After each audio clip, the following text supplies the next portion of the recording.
Todos conocemos las grandes hazañas del general José de San Martín. Cruzó con un ejército la cordillera de los Andes en 1817. Logró la emancipación de Chile en 1818. Declaró la independencia de Perú en 1821. Y después, ¿qué sucedió con el general? El 26 de julio de 1822 se realizó el encuentro en Guayaquil, donde se reunió con Simón Bolívar. El tema más importante fue la liberación del Perú, principal baluarte realista en Sudamérica.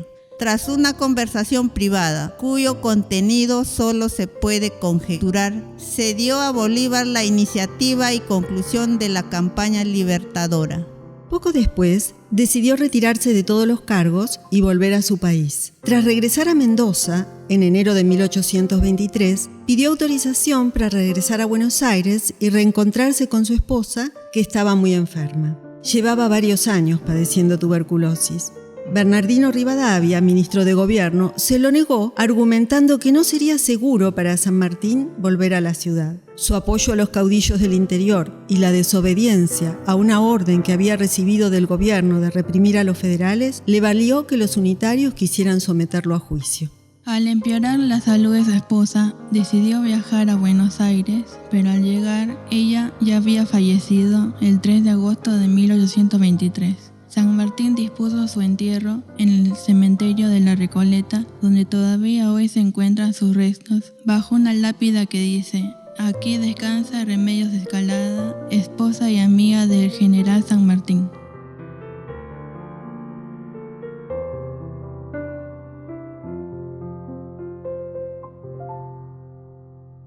Los unitarios, enterados de su presencia en Buenos Aires, lo acusan de haberse convertido en un conspirador, pero la amenaza nunca prospera. Meses después, desalentado por las luchas internas entre unitarios y federales, decidió marcharse del país con su hija Mercedes, quien había estado al cuidado de su abuela.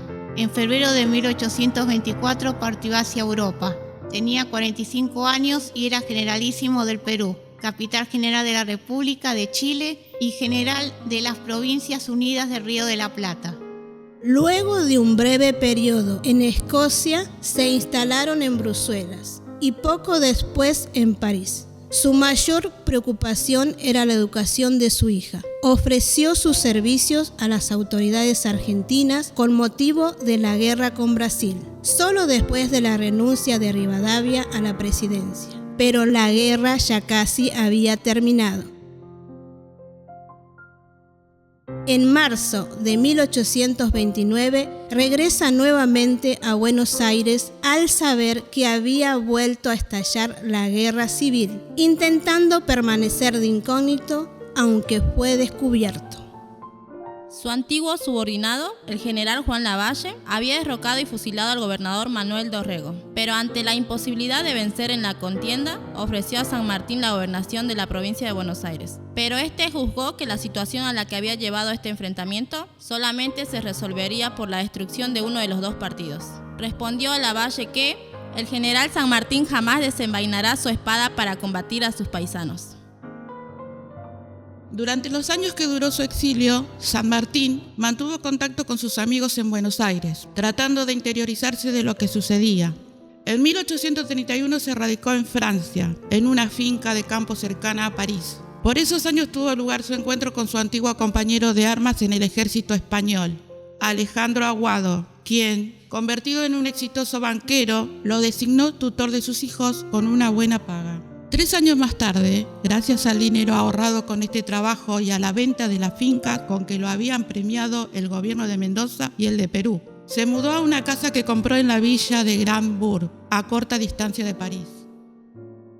El por entonces máximo gobernador Juan Manuel de Rosas le reintegra todos sus saberes adeudados desde el cruce de los Andes, que Rivadavia siempre se negó a pagarle, y le ofrece un cargo diplomático para ejercer desde Europa. Pero San Martín, en su grandeza, lo rechaza porque ya percibía una remuneración del gobierno de Perú y le parecía muy poco ético recibir 2 sueldos de gobierno sudamericanos.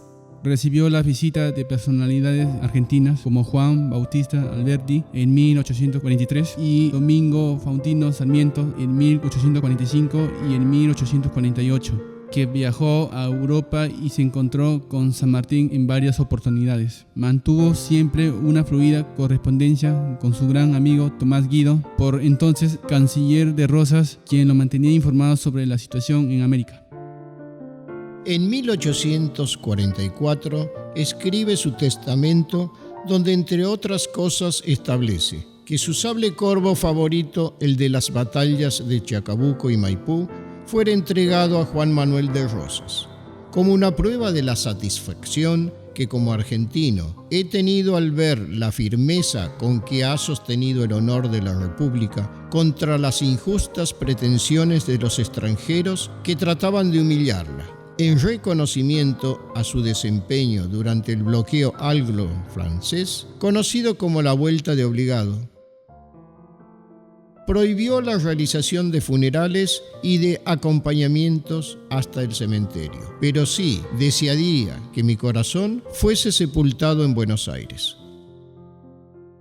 En 1848, su hija lo convence de participar en la novedad de la época, el daguerrotipo. Gracias a eso queda registrada la única imagen fotográfica que existe de su rostro. Sus últimos años vivió aquejado por el avance de las cataratas, que lo dejaron prácticamente al borde de la ceguera, al punto de dejar de escribir sus propias cartas.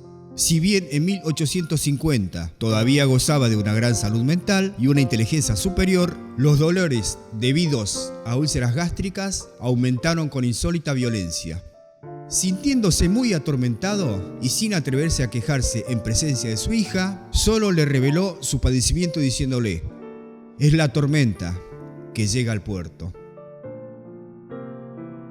El día 13 de agosto despierta con fuertes dolores de estómago y con el paso de las horas el dolor cede.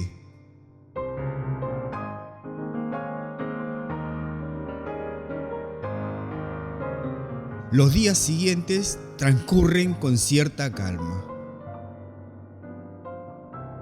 Luego de una noche intranquila, el 17 se despierta con una leve mejoría. Ha recobrado el ánimo y pide que le lean los diarios.